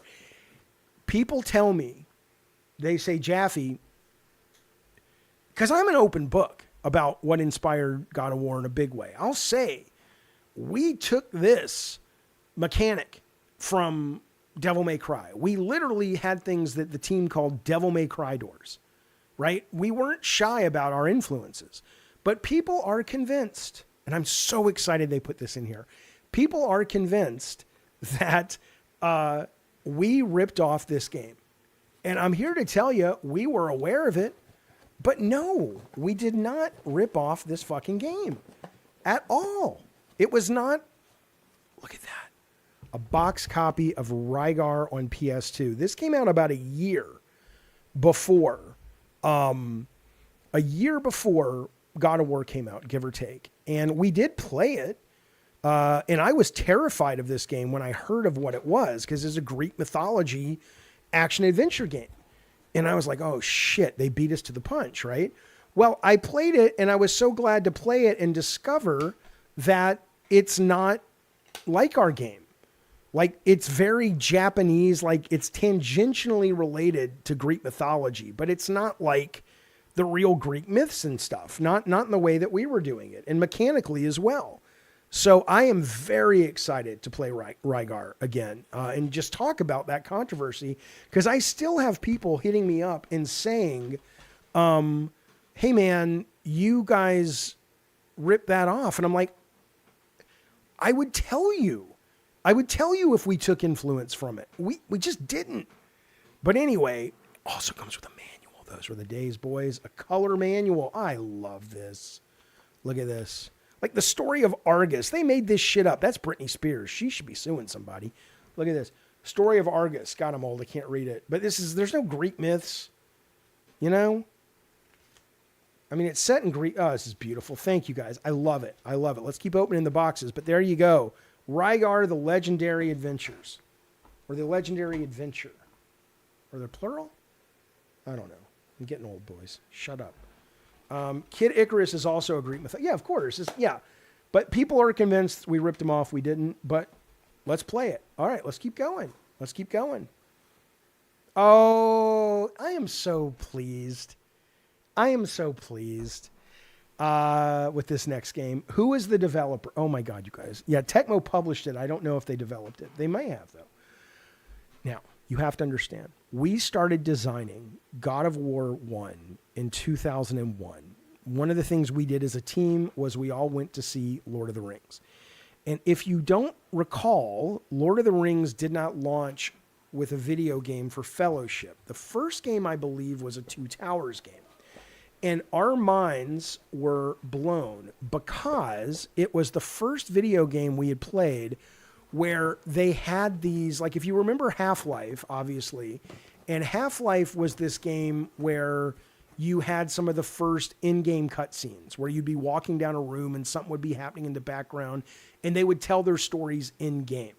Well, Lord of the Rings, the Two Towers, okay, is the game that had the first time we had ever seen that kind of cutscene, but it was in battle formation. It was in big, dramatic, AAA, Michael Bay style stuff, that level of polish and power. And so we were like, okay, we have to do that. So we got this game. And we actually, if you go onto YouTube, you can see an early version of this. But where this really pays off is when you come into Athens in God of War 1 and you run up and you see Ares on the battlefield, and that's not a cutscene. It's all happening behind you. That was inspired by this delightful treat. This is a wonderful pick. Lord of the Rings, The Two Towers. And again, oh my God. Oh, that's a beefy fucking manual. So we got the game. And we got, let's look at this manual. I didn't know it was so fucking thick. That's what she said. Oh my God, you guys. Oh, I know why it's thick.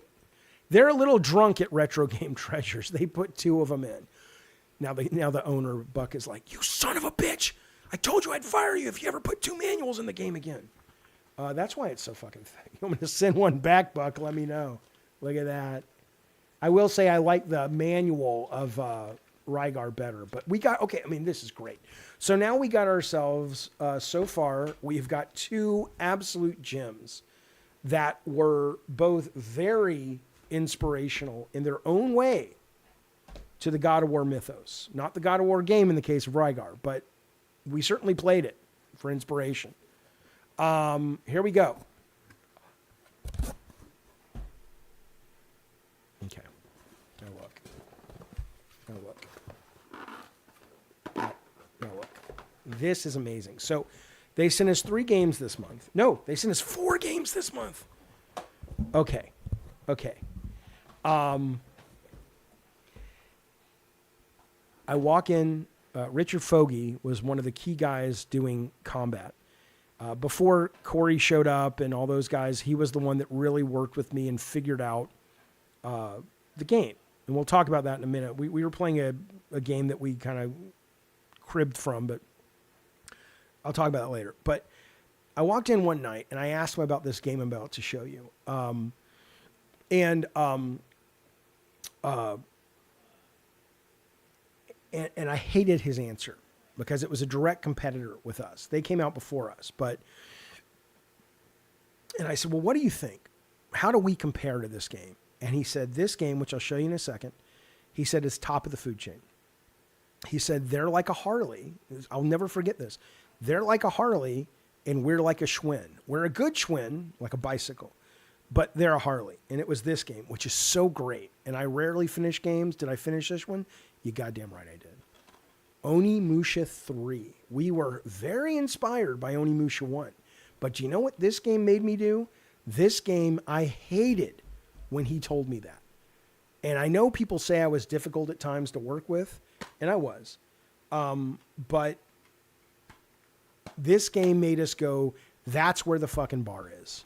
And so this was like the final push in the final year to go, we can't not be as good as that game. And I am so excited to play this on the stream. This is a great game. Continuing, this was when they got Jean Reno to be one of the actors they face scanned. This guy, is it Samanosuke? He was the guy in the first Onimusha, but not the second. Now, again, with Retro Game, you have to understand they are scouring the world, the internet, the warehouses. Not every game is going to arrive to you in the same way. So this game will work. It is guaranteed to work. There is no manual in this one because they just didn't have it, right?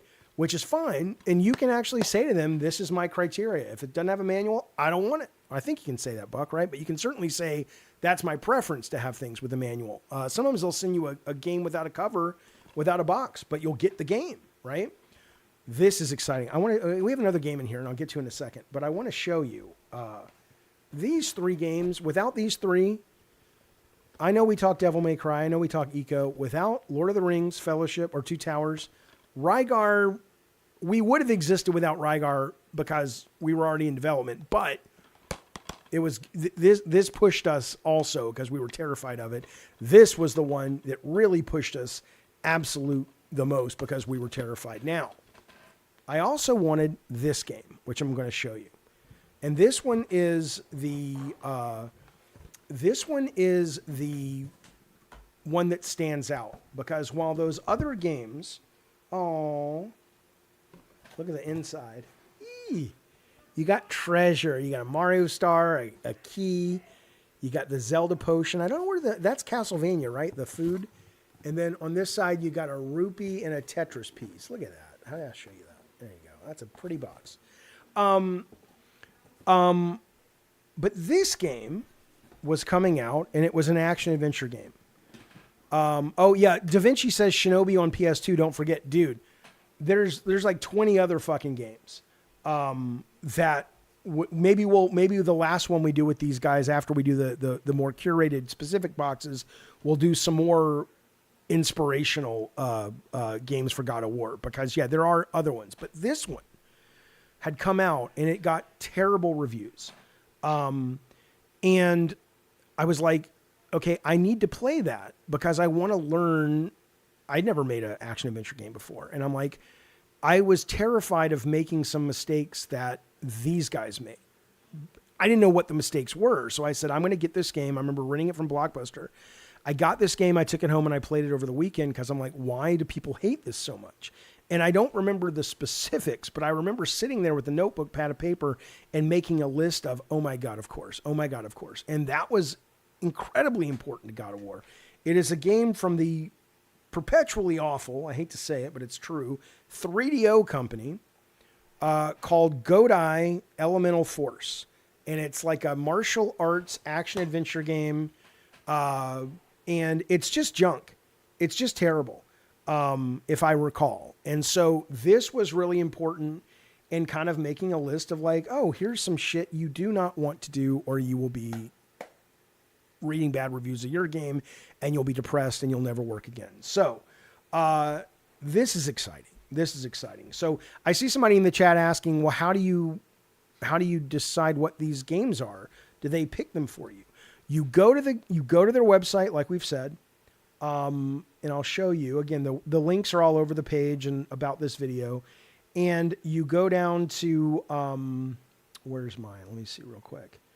Yeah, you go to manage game preferences after you've signed up for the service, and you can do everything from saying these are the games I have. Don't send me. These are the systems that I have that I want. These are the genres. And you get real deep, and then you can get real deep when it comes to individual notes. So that's how they decide. And again, I think the next one we do is probably going to be unsung horror games. But for now, that is our first and our great sponsor, Retro Game Treasure.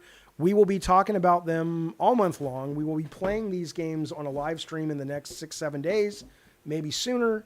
But thank you guys, and thank you guys for checking them out. If this seems like something you might be interested in, please go on over there and give them some of your support. And but here, let me go big screen here. This is what the fine folks over there sent. We got Onimusha 3. God damn it, Jaffe. Onimusha 3, the game that convinced us we had to be better. Rygar, the game we didn't rip off but scared the shit out of us. Lord of the Rings, the game that inspired us to do the Athens level the way we did it. And Godai Elemental Force, the game that inspired me please don't fail, because life would suck if you fail. Play this and learn what not to do. That is coming up later in the week. In the meantime, Retro, Buck, thank you guys very, very much. What a delightful thing, and I hope you guys check them out and give them some of your business. Going over to their website, and then we'll be, like I said, we'll be talking about and doing some stuff all month long. Next month, we'll get to a second box. You'll have another chance to earn, win a gift card, and we'll just go from there. But and there'll be a video coming out too that we'll be editing, and the Retro guys are going to edit. It's going to be a lot of fun. In the meantime, let us move on. Thank you guys. Thank you, Buck. The reason we have to move on right now, and I hate to say it, but it's true, is that I have a friend that really doesn't like to be kept waiting. What he does is he travels the highways and byways of the internet superhighway, and he brings us things that are worth looking at. Is there a code specifically to Jaffe? No, I don't think so. I don't think there's like a hashtag Jaffe or any of that. It's not one of those things. So just going over there. But thanks for asking. He travels the highways and the byways of the information superhighway, collects little bits, little bobs that he thinks might be interesting. Not big stories, not massive stories, but good stories nonetheless. He's my best friend, not to mention Sly Guy FPS. Thank you for a gift membership sent. Goes out to One Pump, man. Thank you, buddy, for that. We appreciate it. Here he is, folks, the Internet Hobo. Driving down the road, where you headed you just don't know, but in the distance you see insistence. His eyes are all aglow. You will stop, you will look, and why you just don't know. But my friend, you've just encountered the Internet Hobo.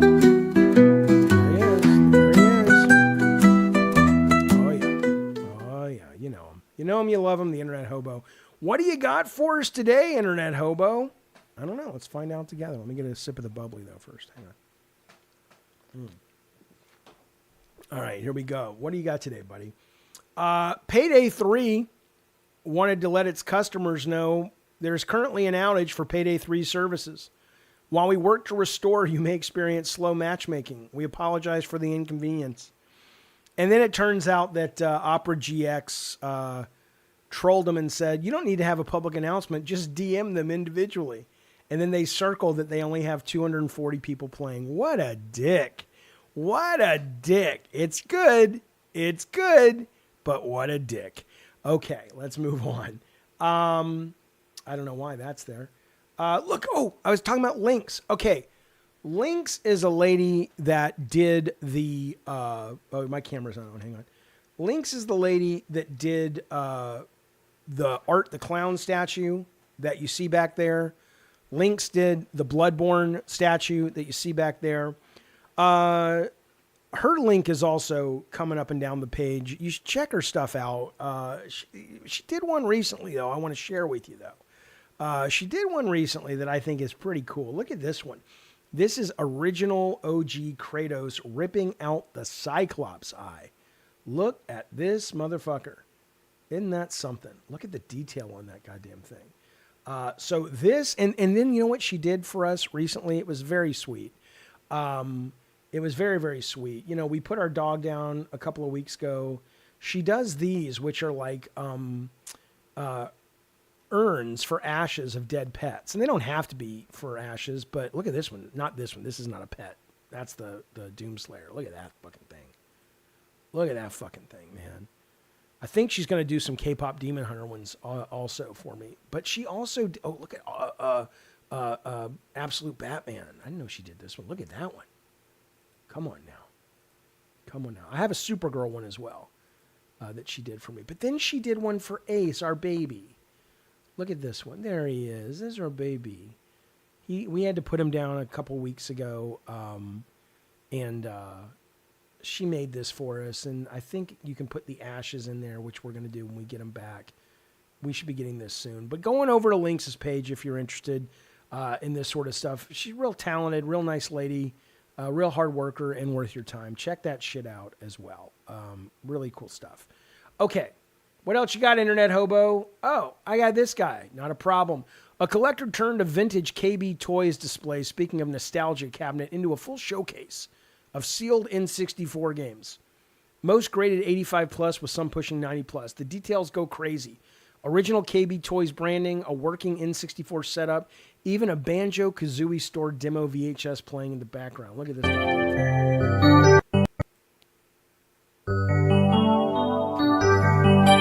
Remember the days. Remember the days of seeing the games behind the glass cases. And look, I'm older than a lot of you guys, but we had the same with Atari games, man. Atari behind the glass cases. Oh, you would just... Your parents would go eat it like the apple pan, and you and your brother and friends would just put nose up against the goddamn glass.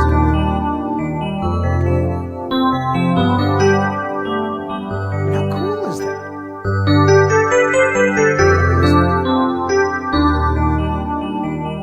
Oh, you got a Nintendo Switch kiosk, Richard, when they were shutting down? Oh, that's amazing. All right, well, there you go. Oh, he has one, too. This guy has one that's a PlayStation one. Let's see. Look at that one. Yeah, these things are cool, man. Oh, the glass cases. All right, let's move on. This is probably one of the reasons I never became a film director, which was basically I have ADD. This guy's directing a movie, but he's also playing Hearthstone. I just had to show you this. Check this out. Becomes this angle. I sort of like this angle as far back. Then you know what? Then let's forget. And we're gonna close up on Jay. We're doing too much right now, Jared. Just set the VFX shot because I need to. Put I think the VFX shot has to start as an insert on the gun. I don't care. All I'm saying is set the final frame, like when Luke shot. Oh, okay, I see. That's all. I'm just blocking the band. That's it. So go to your left. Yeah. Jay, I think. I mean, for all we know, we were playing a goddamn game of Hearthstone. A guy was making an Oscar-winning film. I don't know who this is, but, you know, I don't know what movie this is. Maybe it's terrible, but I thought that was pretty fun. Speaking of nostalgia and pretty fun, somebody crocheted an Atari 2600 playing Pitfall. How can you not love it? The only thing better would have been if this was a Kleenex box so you could pull Kleenex out of the cartridge slots. Look at that fucking thing. Look at that fucking thing. Good God almighty. Games we played, boys. The games we played. Speaking of, now this, I'm an old guy, 54. This is what it looked like when we went on Saturday to computer class. This is what an 80s computer lab looked like. We went to a place called the Datnows. A bunch of kids went down into their basements.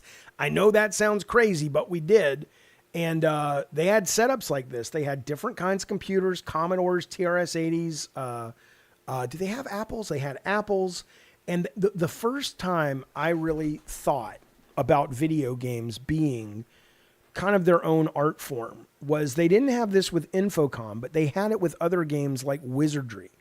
And I saw Wizardry in a bunch of other action and RPG games in boxes on a shelf, like you would store books. And I was like, oh my God, man, it's the first time it clicked in my fucking brain. And so it's really cool to see them have it in other places. In the case of Infocom, now you guys, I'm not going to get into it today. Maybe we'll talk about it later, but the Infocom, if you want to talk about boxes that came with manuals and maps and all kinds of shit, those guys went all out. But anyway, look at these beautiful old computers. Look at that Commodore, IBM. I don't know what that one is. Oh, those are the days, man. These things were like magic. You have to know there's Sinclair. Nobody had computers. It was a big deal to see a computer back then. Now everybody's got them, but you know. Look at this. Speaking of computers, you see this? This guy is controlling World of Warcraft with his mind. He has one of the Neurolinks. And now, let's be clear. We're probably 50 years away from being able to think through the game and say, I want to attack that guy. And then that gets translated into language that gets sent to AI. And the AI then goes, oh, I know what he wants to do. Now I'll take control of the avatar. That's not what's happening here. But we are getting there. We're getting closer and closer and closer. But we're not able to really read that level of fidelity of information from brainwaves yet, or brain neuron pings. But we can know where the player wants to move the cursor, when he's thinking of clicking. So this guy who cannot move his arms and legs, he's one of the first Neuralink patients. All of this World of Warcraft game is being played in his mind. He's thinking of where the cursor goes, it goes there. He's thinking of clicking a button, it goes there. Now, if you were going to do a shooter like this, it's almost then you got to figure out how do you tell the game to decouple control of the cursor and focus on the click, right? Because if you're playing like Call of Duty and you're just looking at the guy's head for a headshot and you're constantly tracking it, how does, I'm wondering how it knows that between a click. But this is happening. This is not bullshit. Major news sources covered this. What you're watching is a guy with a Neuralink in his goddamn brain playing a video game. Pretty fucking amazing. Pretty fucking amazing. All right. What else do we got? Internet Hobo. This $1 million miniature simulation. But Lucas became so obsessed with playing. This is Lucas, and people literally call him the god of the Matrix because his full-time job is controlling every single detail of this $1 million miniature simulation. But Lucas became so obsessed with playing creator that he gave his tiny world a mind of its own. It features a fully functioning airport where planes actually take off, and a miniature Monaco racetrack where F1 cars hit insane speeds. He even programmed a massive storm simulator that blasts actual lightning over his tiny oceans. But you can definitely say he won the jackpot with the emergency system, because whenever a tiny disaster strikes, fleets of self-driving fire trucks immediately rush through the city traffic, making this the most satisfying real-life video game ever. This is Lucas, and people literally call him the god of the Matrix because his full-time job is controlling every single detail of this $1 million miniature simulation. But Lucas became so obsessed with playing Is where can I find this? Hang on, let me close this. Where do I find this? I want to go. Oh, this guy says it's 100% AI. No, it's not. I've been there twice. Okay, it's Germany. It's in Germany. It's not AI. Here, we'll look it up. Hamburg, Germany. Hang on, let me find it real quick. Hang on. Germany. Lucas City. Let's see what comes up. Lucas, the god of the Matrix. Yeah, it's a real thing. Check it out. Mintar Wonderland is what it's called in Hamburg, Germany. Let's see. Isn't that neat?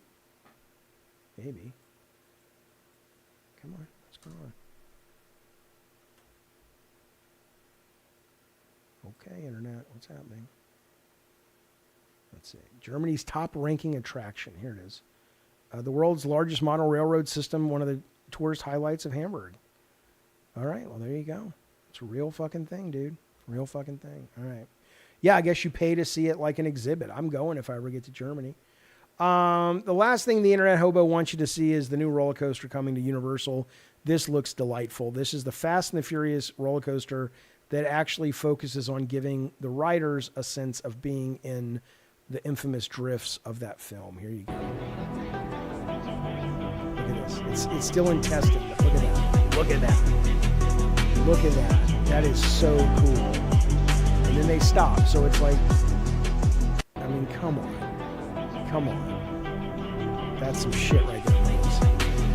It's all about fun. All right. Now listen, I want to tell you something. That has been the Gabbin and the Games for April 6th.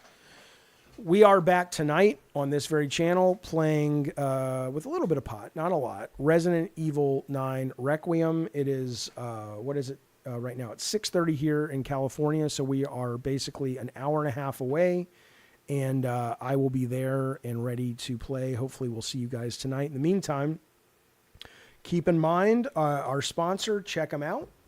Check them out, Retro Game Treasure.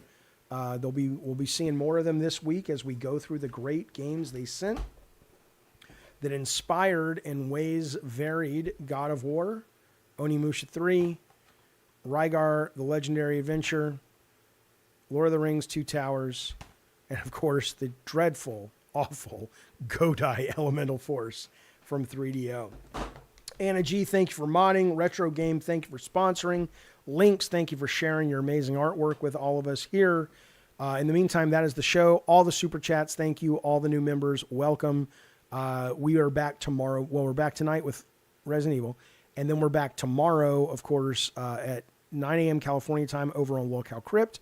And then there may or may not be a Gabbin' and Games tomorrow, but there will definitely be a Gabbin' and Games the next day. It's always a late afternoon show in California. I try to do them every other day, depends on the news. So if something breaks tomorrow, of course, we'll do one, but we'll definitely do 3 a week. So consider a membership, consider liking it, consider a super chat, a super thanks. Regardless, be well, be safe, and we will see you guys next time.